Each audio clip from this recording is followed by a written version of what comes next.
Today's Cowboys Report is made possible by Roan, one of the polos I was rocking in the new, kind of cheesy intro, but I like it. You can get 20% off at Roan by using promo code CHATSPORTS over at roan.com/chatsports on polos like this and so much more.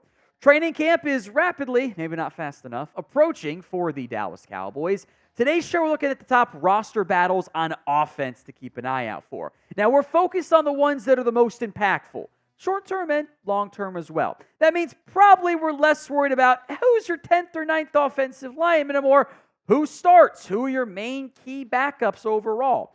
We'll break that down, but as a reminder, we will have Cowboys training camp coverage for you right here on the channel, so subscribe so you don't miss out. We are rapidly approaching 190,000 subscribers. Thank you all so much. Still over a 30 who watch the show and aren't subscribed. Let's change that. Hit that sub button right now. The backup quarterback spot is, in an ideal world, does not impact the Cowboys in 2024 on the field. But it does matter a lot for a look longer term into a couple of different players. That is the Cooper Rush, Trey Lance backup quarterback battle. Dak's quarterback one, barring injury, that's not going to change, and we hope it doesn't change because we're never going to cheer for injuries, right? Trey Lance is the one that this organization, the top-end people, the front office, want to win the backup job. He has the most investment in him.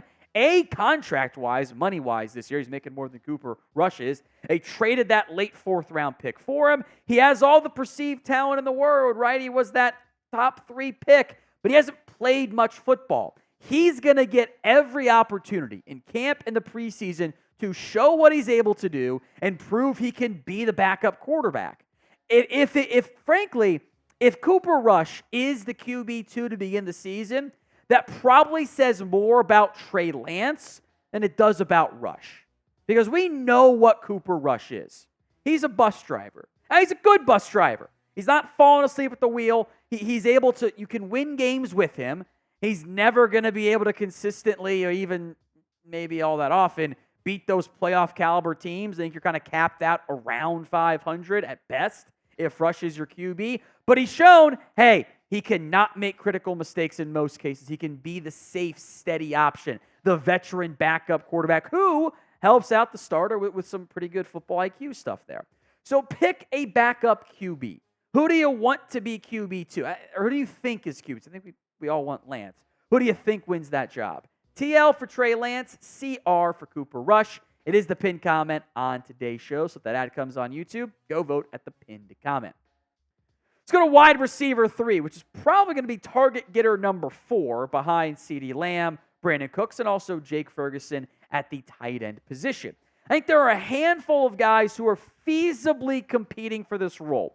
For the most part, I'd argue it's probably Jalen Tolbert and Jalen Brooks, with KaVontae Turpin's role a little bit more stabilized as a gadget guy and key return man, but he's going to be on the team. That's why I put him at wide receiver 4 over Brooks. And maybe Ryan Flournoy. Jalen Tolbert is the player the Cowboys would like to win this job. Again, the investment put into the player as a third-round pick. The flashes we saw last year, he was way better in 2023 than he was in 2022. But there has been positive praise for Jalen Brooks. Now, I think this is an example of expectations. He beat them last year. He only caught 6 passes, though.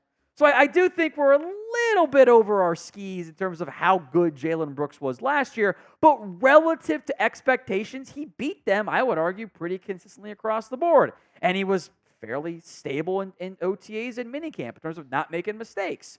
The more dynamic playmaker is KaVontae Turpin. And I wonder even if something happened to Brandon Cooks, knock on wood, would that mean more of a chance for Turpin? Because Turpin is undersized, I think this team has doubts about putting Turpin and Cooks on the field at the same time.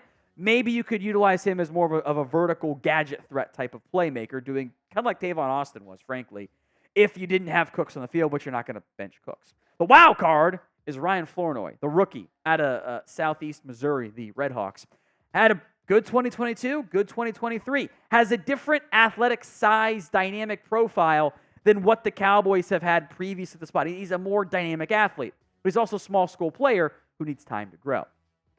Today's show is made possible by Roan. The mail closet was due for a radical reinvention, and Roan has stepped up to the challenge with their commuter collection.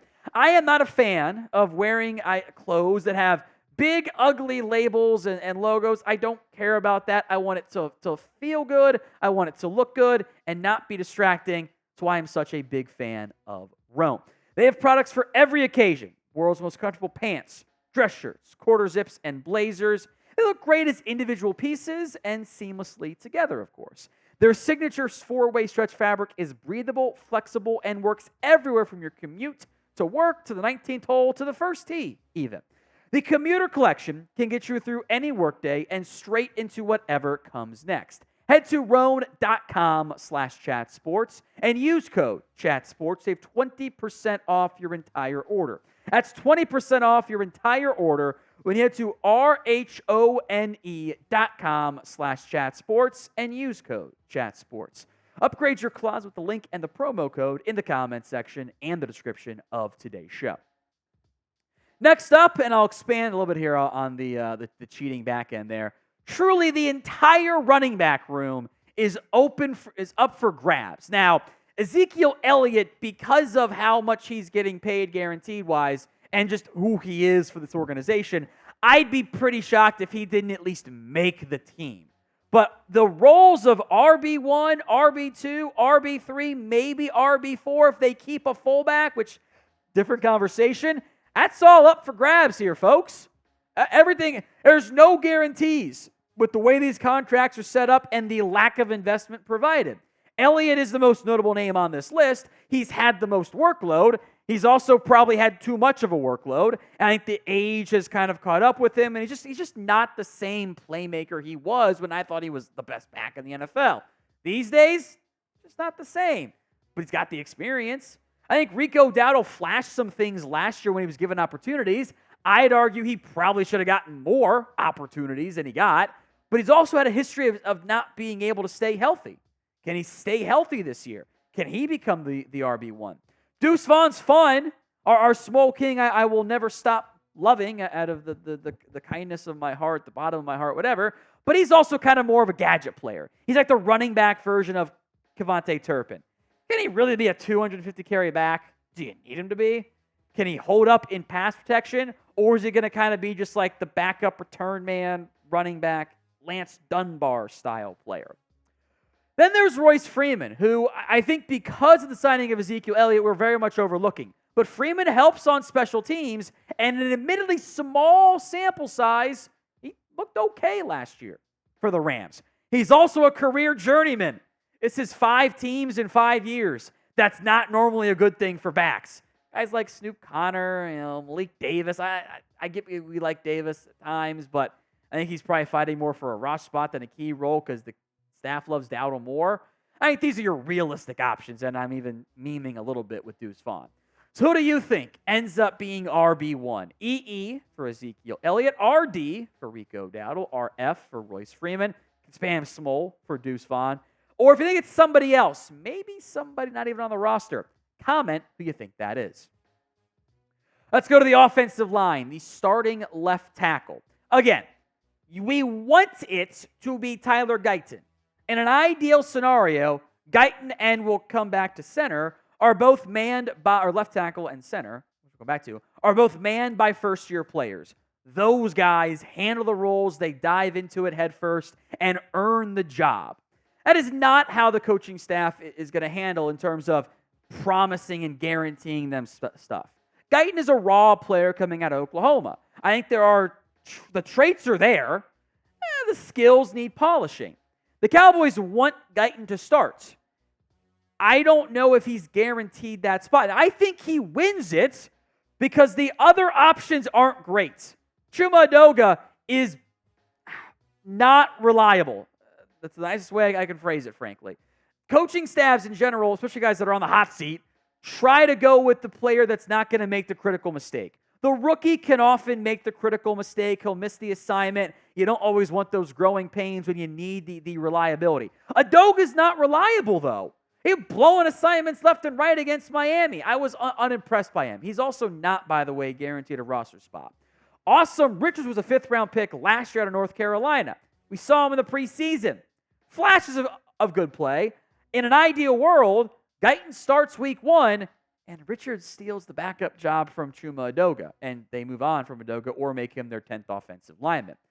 There's a lot of change with this Cowboys offensive line. That change could result in better outcomes than what we saw last year, specifically in the ground game.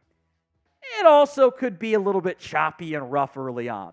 So what is your honest confidence level in the Cowboys offensive line? Scale it for me from 1 to 10 in the comments. Remember how I mentioned the whole veteran stuff? They want to go with the reliable one. I think that really applies to center. I am a believer in Cooper Beebe. I loved that pick by the Cowboys. I think he's got all the talent in the world you could want out of a day 2 draft pick on the offensive line. I thought he was really good at Kansas State. He tested better than I thought. I am excited for him to be the eventual long-term starting center. However, this staff, Mike Solari, the offensive line coach in particular, loves Brock Hoffman.